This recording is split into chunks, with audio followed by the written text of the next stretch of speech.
ओम काल भैरवाय नमो नमः। भक्तों, आप सभी का स्वागत है आपके अपने चैनल पर संदीप भक्ति ज्ञान गंगा में। आज के इस वीडियो में हम जानने वाले हैं कि काल भैरव अष्टमी की जो पूजा करते हैं उसके बाद में चढ़ाई गई सामग्री का हमें क्या करना है, भोग प्रसाद का हमें क्या करना है, कलश का हमें क्या करना है, संपूर्ण जानकारी आपको इस वीडियो में मिलने वाली है। तो वीडियो को बिना स्किप किए हुए अंत तक पूरा देखिएगा। तो देखिए, चौकी हटाने से पहले भगवान से प्रार्थना कीजिएगा कि आप यथास्थान आप गमन कीजिए। इस तरह से प्रार्थना करनी है, ताली बजानी है। उसके बाद में हमें थोड़ी सी चौकी हिला देनी है इस प्रकार से, और जो है कलश को अपने स्थान से हिला देंगे और गणेश भगवान को हम यहाँ से अपने स्थान से हिला देंगे। भैरव बाबा की तस्वीर या फोटो जो भी आवाहन किया है उन्हें तस्वीर को हिला देंगे। शिवलिंग का जो अभिषेक किया था उस पात्र को हिला देंगे। इस तरह से हमें हिलाना है। और देखिए, जो भी हमने भोग प्रसाद चढ़ाया है इसे हमें घर में नहीं खाया जाता है, इसे बाहर दान दिया जाता है। तो जो भी आपने फल प्रसाद चढ़ाया है ये आप बाहर दान दे दे। जरूरतमंद को किसी को भी आप दान कर सकते हैं। और देखिए, जो आपने जलेबी ली है ये आपने खुद नहीं खाना है, ये काले कुत्ते को खिलाना है। तो देखिए, हम बाहर आए हैं, काले कुत्ते को यहाँ पर हम दूध और जलेबी खिला देंगे, क्योंकि भैरव बाबा का जो स्वान है यानी कुत्ता वो पूजनीय है। तो इसलिए हम कुत्ते को भी आज के दिन, काले कुत्ते को हो सके तो जरूर से जलेबी खिलानी चाहिए। और जो आपने ये खिचड़ी रखी है, खिचड़ी और दक्षिणा ये दान दे दें। और यहाँ पर जितने भी हमने चावल रखा है, चढ़ाया है, आप उसको भी अधिक मिला करके आप दान दे सकते हैं। और जो भी प्रसाद हमने चढ़ाया है वो सब हम हटा देंगे। और देखिए, जो जल का लोटा हमने भोग के लिए रखा है ये हम सूर्य देव को अर्घ्य दे देंगे। यदि आपने सुबह में कथा सुनी है या पूजा की है तो सूर्य देव को अर्घ्य दे देंगे, या फिर आप शाम को प्रदोष काल में करते हैं तो चंद्रमा को अर्घ्य दे दीजिएगा। जितनी भी हमने फूल पत्तियां ली हैं वो अलग से हम यहाँ पर जो है एक थाली में इकट्ठा कर लेंगे, क्योंकि हमें इधर उधर नहीं फेंकना है, इस बात का ध्यान रखिएगा। और जो भी देखिए, मैं आपको बता दूं, जो भी फूल पत्तियां हैं हमें ये घर में विसर्जित, अगर आपके घर में जगह है तो विसर्जित कर सकते हैं, नहीं तो ये नदी में विसर्जित कर सकते हैं, भूमि विसर्जन कर सकते हैं। जो प्लेट रखी है उसे आप धुल करके पूजा में यूज कर लीजिएगा। जितने भी मिट्टी के दीपक लगाए थे इनका भी हमें विसर्जन करना है। तो देखिए, जो भी भांग, धतूरा, बेलपत्र ये सब चीजें हमें इकट्ठी कर लेनी है। तो ये हमें यहाँ से भूमि विसर्जन करना है।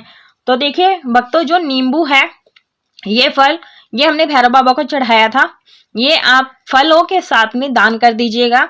या फिर अगर आपके यहाँ कोई मिलता नहीं है तब आप क्या करेंगे, सारी चीजों को, जो भोग प्रसाद है, जलेबी आदि है, ये सभी चीजें इकट्ठी करके शिवालय में जाकर के या भैरव बाबा के मंदिर में जाकर के दान करके आ सकते हैं।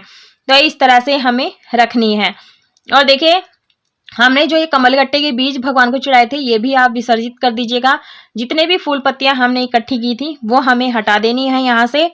और देखिए भक्तों, जो ये भगवान भैरवनाथ जी की पूजा, जो तस्वीरें फोटो मंदिर में, कहते हैं लोगों का भ्रम है कि हम बाबा भैरव का पूजन करते हैं कालाष्टमी के दिन, शुभ रहता है। कुछ लोगों में यह भ्रम रहता है, भ्रांति रहती है कि हमें भैरव बाबा की फोटो मंदिर में नहीं रखनी चाहिए। और जो जल है अभिषेक का, इसे हमें तुलसी के पौधे में नहीं डालना है, ये किसी अन्य पौधे में डालना है। और जो कलावा है, जनेऊ है, ये आप चाहें तो शिवालय में दान कर सकते हैं, या फिर आप भूमि विसर्जन, जल विसर्जन कर सकते हैं। तो देखिए, बाबा भैरव की फोटो तस्वीरें मंदिर में नहीं रखनी चाहिए, बिल्कुल मंदिर में स्थापना नहीं करनी चाहिए। लेकिन आप भोजन जो है, पूजन जो है, तस्वीरें इस प्रकार से ला सकते हैं सौम्य रूप से। और जो दीपक हमने रखा है इस दीपक को भी हम धुल करके पूजा में यूज कर लेंगे। नंदी महाराज जी को, शिवलिंग को जो हमने रखे हैं उन्हें आप गंगा जल से धुल करके मंदिर में स्थापित कर लीजिएगा, क्योंकि हम डेली ही मंदिर में पूजन करते हैं। गणेश जी की मूर्ति को हम यहाँ से हटा देंगे।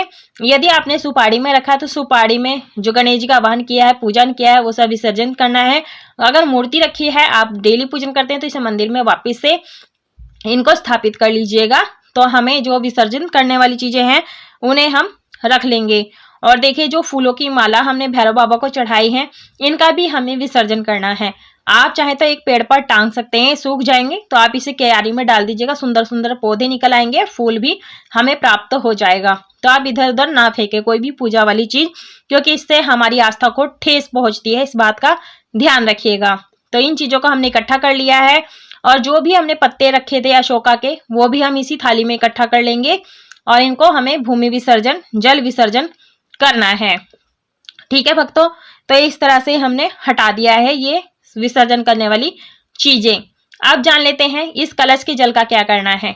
तो मैं आगे बताऊंगी क्या करना है। तो सबसे पहले जो अभी आपने अष्टदल कमल बनाया है उसे आप इकट्ठा कर ले। जो आपने खिचड़ी, कच्ची खिचड़ी रखी थी, आप चाहे तो उसमें मिला करके दान कर सकते हैं या फिर आप इसे पक्षियों को खाने को दे सकते हैं या फिर गाय को खिला सकते हैं।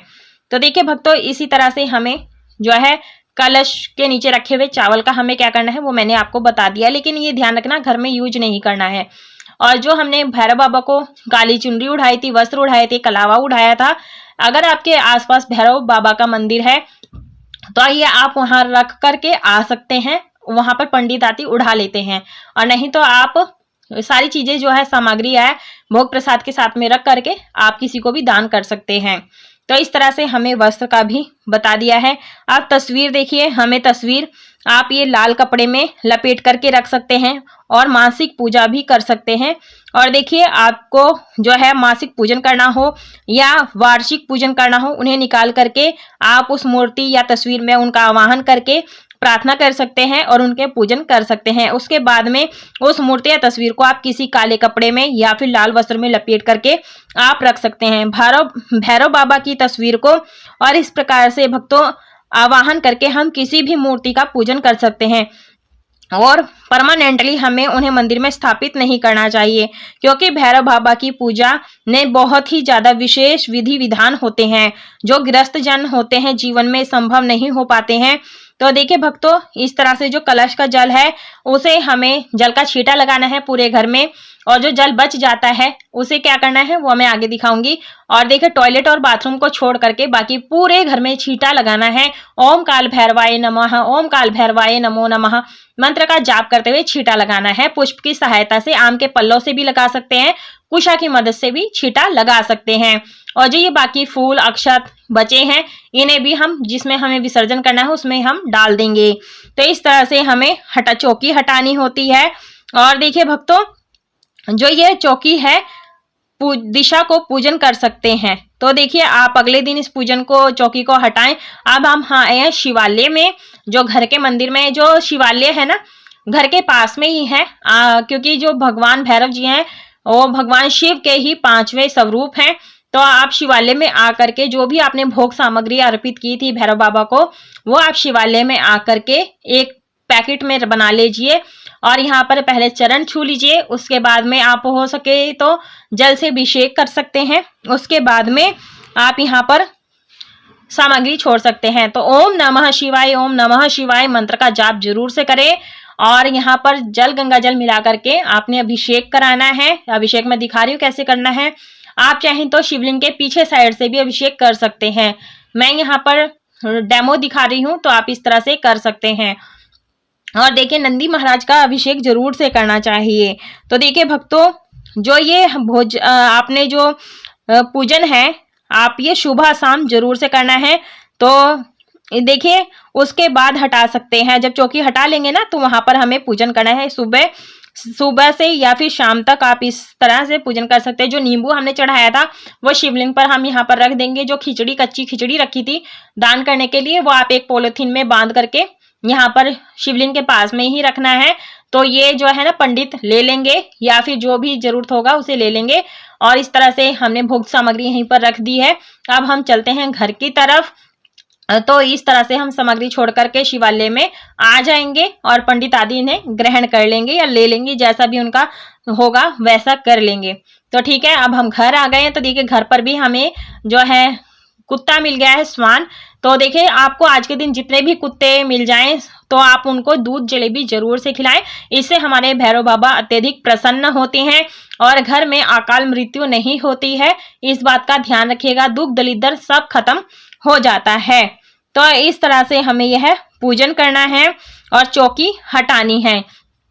तो देखिए भक्तों, ये जो भगवान भैरव की हम श्रद्धा से पूजन करते हैं, आप चाहे तो ब्रह्म मुहूर्त में करें इस पूजन को। अगर ब्रह्म मुहूर्त में नहीं कर पाते हैं तो शाम के समय प्रदोष काल में भी इस पूजन को कर सकते हैं। और चौकी हमें अगले दिन ही हटानी होती है, उठानी होती है।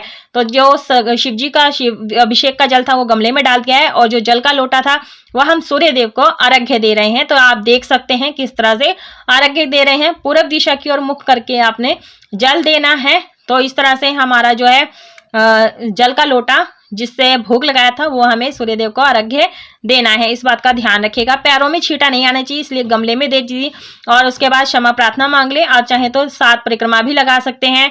जो कलश का जल बच जाता है उसे क्या करना है, अन्य पौधे में डाल दीजिएगा। इसके अंदर जो सिक्का सुपारी मिलती है उसे अलग से कलश की स्थापना करेंगे आप उसमें यूज कर सकते हैं। बाकी जो लौंग इलायची है, हल्दी है, उसे आप गमले में डाल दीजिएगा, विसर्जित हो जाएगा। और जो लोटे पे चंदन से स्वास्तिक बना है उसे धुल करके गमले में डाल दीजिएगा, क्योंकि हमने गणेश जी का आवाहन करके इस कलश में पूजन किया था। कलावा है वो उसे हटा दीजिएगा। इस तरह से हमें काल भैरव अष्टमी की चौकी का विसर्जन करना है, उठाना है। आई होप आपको वीडियो में सब प्रश्नों का उत्तर आपको मिल गया होगा और चौकी किस प्रकार से हटाने। वीडियो पसंद आई, वीडियो को लाइक शेयर सब्सक्राइब जरूर करें। पूरा वीडियो देखने के लिए धन्यवाद। हर हर महादेव।